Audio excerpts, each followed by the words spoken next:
Good evening, everyone, and welcome to the 7th and final installment of our L.K. Evans Pioneer History of Greene County, Pennsylvania Book Reading Club.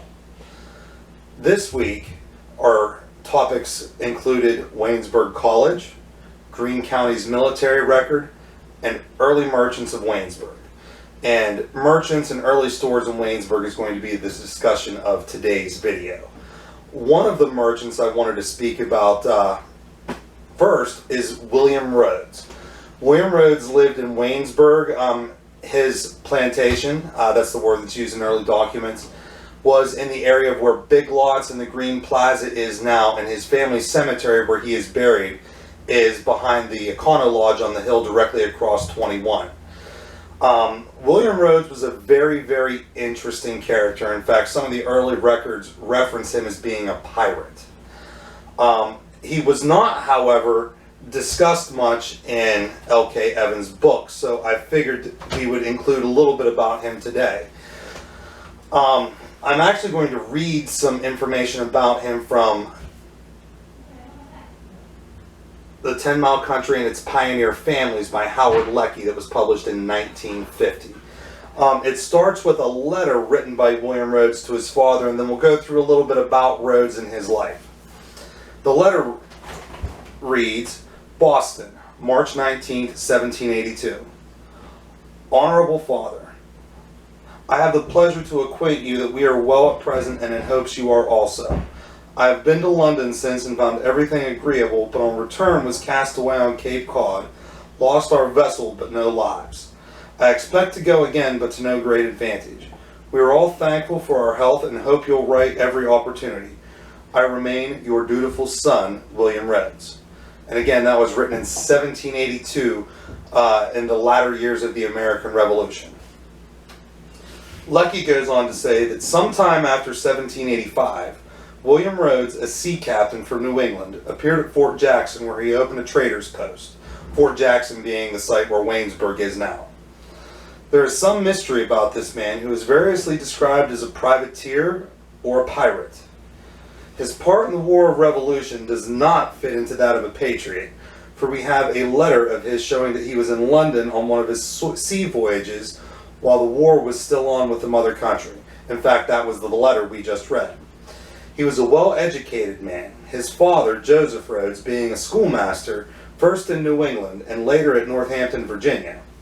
William Rhodes kept copious papers with business transactions, and along with these frequent comments on people and happenings of the times at Fort Jackson. A few years ago, the papers of William Rhodes were being taken to the city dump for destruction, when the author recognized their historical character and rescued them, but not before some had been destroyed. Among them were the accounts of William Rhodes for the years 1789 to 1794, giving the names of people who were dealing with him at the fort. These lists, along with many other papers, have been photostated by the Library of Congress and are now a national reference source. The originals remain in the possession of the author, awaiting a safe depository. We believe it is a part of our historical papers to publish the list of creditors as shown for August 27, 1789. We have endeavored to fill in the names where authentic proof can be found, since most of the list has only initials or last names. This is the list of the name. The sums after the names are in pounds, shillings, and pence. And of course, the book goes on to show the entire list of creditors for 1789. Records like this are very, very important for historians, because we can see who's interacting with who and make connections that we may not be able to otherwise. And looking through this list of creditors is very, very interesting, because we still see many of these same names in Greene County today, over 230 years later. We see names such as Archer, Stewart, Jones, Kent, and many, many others. These people have been here since Europeans have been here, and it's very interesting to see what they were doing then and to make the connection that we are a continuation of this past. Another store I wanted to talk about that also ironically was not discussed in L.K. Evans' book was the Muddy Creek store that was operated by James Seaton. And interestingly enough, a complete ledger of it does survive. And this ledger actually dates between 1793 and 1796. And you can actually find copies of this online if you're interested in doing some research in a book called The Muddy Creek Ledger of Greene County by Don Corbally. It's actually a really interesting book, and if you have an interest in history, I'd certainly recommend it. But this book actually has transcriptions of and photocopies of the original store ledger pages. And Seaton's store on Muddy Creek was a major trading post. In fact, looking through this, we see that people from all over the county, especially the eastern end of the county, were buying and trading there. So this is a really, really wonderful glimpse into what life was like in Greene County in the late the late 18th century. And we see people were buying things like bolts of cloth, flour, sugar, just the basic necessities, and every once in a while you'll see these interesting little unusual luxury items. So looking through this, not only do we see what people were buying and selling, but again, we're getting a really good glimpse of what life was like then and what people were having imported that they couldn't produce on their own. So that's the Muddy Creek Ledger in book form by Don Corbally. Again, highly recommend this to anyone interested in doing research on early Greene County history. So as I mentioned at the beginning, this is our 7th and final installment.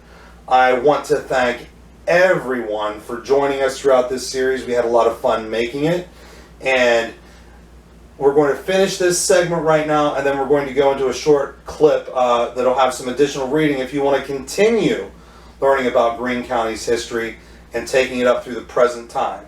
So thank you very much, and let's carry on.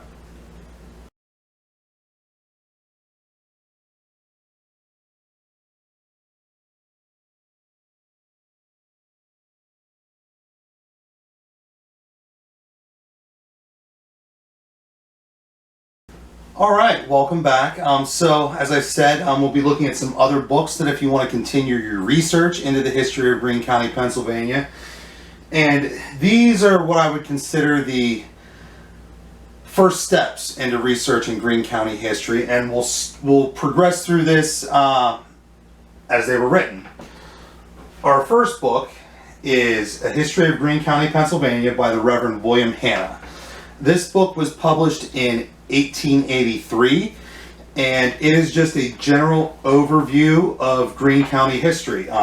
This is a first edition. However, if you do some Googling online, you can find this fairly cheaply as a reprint. Definitely recommend this. This is written as more of a narrative as opposed to our L.K. Evans history, which was a series of articles.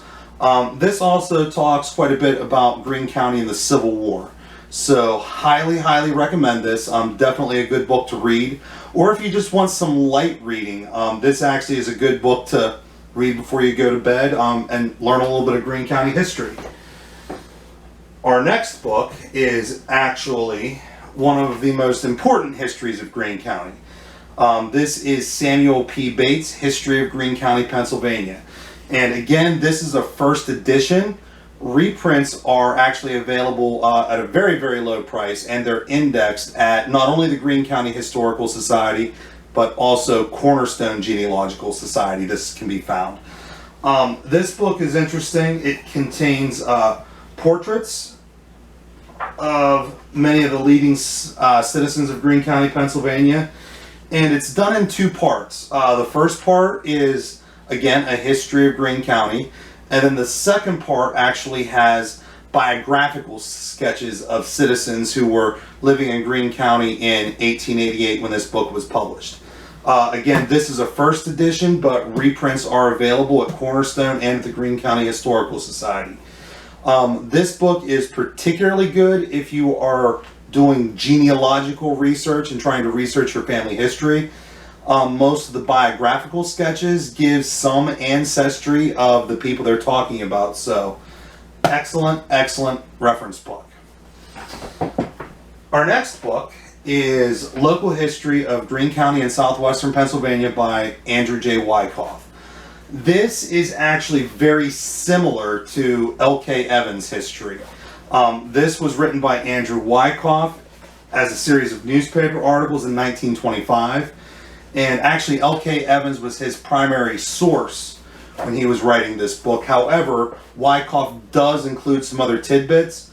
But this, again, this covers mostly early Greene County history. But it also gives a lot of interesting little vignettes and scenes of what life was like in various times throughout Greene County. Very, very interesting book to read and something I would strongly recommend. And this is available at Cornerstone Genealogical Society. Our next book, we actually read a little bit from it in our last segment, is The 10 Mile Country and Its Pioneer Families by Howard Leckie. This, unfortunately, is very difficult to find, although copies do pop up on eBay from time to time. This was originally published in 1950 and has been reprinted several times throughout the years by Cornerstone Genealogical Society and the Greene County Historical Society. Unfortunately, we've looked into having it republished and we're not able to do so at this time. Hopefully that becomes an option again in the future, but most local libraries do have copies of this. So if this is something you'd be interested in reading, it can be found that way. This book is, again, very, very interesting for the genealogical researcher, because this book is literally that. It is a genealogical history of the county, and it goes through and discusses nearly all of the families that were here early on, and gives a lot of insight. And time again, the research in this book has proven to be extremely, extremely, extremely accurate. Many times books like these are riddled with mistakes. This one has withstood the test of time very, very well. And our last books, which will bring us up to the modern time, is The History of Greene County by G. Wayne Smith. These are the newest books on Greene County history. It's a large 2-volume set, and these books were written to sort of bridge the gap after Bates' History of Greene County, Pennsylvania. While they do cover a lot of the early history, Dr. Smith did omit a lot because it's covered in these other books. These books cover mostly the modern history of Greene County, taking us up to the 90s when these were written. These are a very, very well done set of books, and I know in our office and even some of our friends and other businesses that do work and projects that relate to history use these books very, very heavily. And these are available at Cornerstone Genealogical Society also. And in the credits, I will place a link to our website with contact information and Cornerstone's as well, in case anyone's interested in locating a copy of these books. Again, these are available. The only book that we're really not able to find openly on the marketplace is The 10 Mile Country. And lastly, once we've read all of those histories, if we want to educate ourselves and put some of that in a geographical context, you can't forget Caldwell's Atlas of Greene County, Pennsylvania. This was published in 1876 and is an atlas of the entire county. And it's broken down into township maps, and each map shows who was living where, what businesses were where, and interspersed throughout are these wonderfully hand-colored lithographs. This is a first edition. These are fairly difficult to find. However, it can be purchased as a reprint through Cornerstone Genealogical Society, and these do show up on eBay frequently. So these are the books that I would recommend if you're a newer historian and you want to get started. These are definitely the best works to reference. So thank you very much for joining us. Thank you very much for taking part in this book reading club, and we look forward to working with Bowlby Library in the future. Thank you.